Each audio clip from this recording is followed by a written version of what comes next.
రాజన్న సిరిసిల్ల జిల్లా సిరిసిల్ల కలెక్టర్ కార్యాలయం ముందు ఈరోజు ధర్నా కార్యక్రమం చేపట్టడం జరిగింది. భవన నిర్మాణ కార్మికులది గతంలో ఎన్నో ధర్నాలు చేసి వాళ్ళ యొక్క డిమాండ్స్ కలెక్టర్ గారికి ఇవ్వడం జరిగింది. ప్రధానంగా బోర్డుకు కూడా పెట్టడం జరిగింది.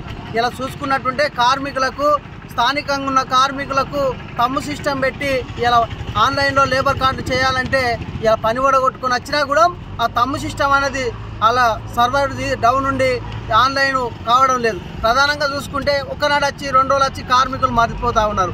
ఆ ఒక కార్మికులకు లేబర్ కార్డులు అందుతలేవు నిజమైన కార్మికులకు. అదేవిధంగా ఆఫీసుల పన్ను ఆడిడ పనిచేసే వాళ్ళకు లేబర్ కార్డులు, ఎందుకంటే వాళ్ళు టైం చూసుకొని పోతా ఉన్నారు, దాని మీద ఆన్లైన్ చేయించుకొని కార్డులు పొందుతూ ఉన్నారు. నిజమైన కార్మికులకు లబ్ధి అందడం కోసం ఇలా లోపాలు అయిపోయినాయి. దాన్ని ఆన్లైన్ అనేది వెంటనే రద్దు చేయాలి. అదేవిధంగా ఇలా అడ్డాల మీద విశ్రాంతి గదులు నిర్మించాలి. కార్మికులకు పని దొరకకున్నా కూడా జన ఆరోగ్యం మంచిగా లేకున్నా కూడా ఇలా వాళ్ళ ఒక రెస్ట్ కోసం రూములు ఎన్నోసార్లు చెప్పినా కూడా అది ప్రభుత్వంలో అమలైనప్పటికీ నిర్మించడంలో లోపం అయిపోయింది. కూలికి పనిచేయడం జరుగుతూ ఉంది. గతంలో కూడా మేము లెటర్ ఇవ్వడం జరిగింది కలెక్టర్ గారికి.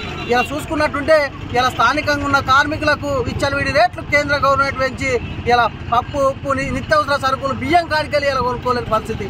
ఇలా ఒక్కటే మేము చెప్పేది, వెంటనే స్థానికంగా ఉన్న కార్మికులకు ఉపాధి కల్పించాలి. ఈ యొక్క బీహార్ యూపీ కూలీలకు కూడా సమాన కూలి ఇచ్చినట్టుంటే ఇక్కడ స్థానికంగా ఉన్న కూలీలకు కూడా పని దొరుకుతుందని సందర్భంగా డిమాండ్ చేస్తూ ఉన్నాం.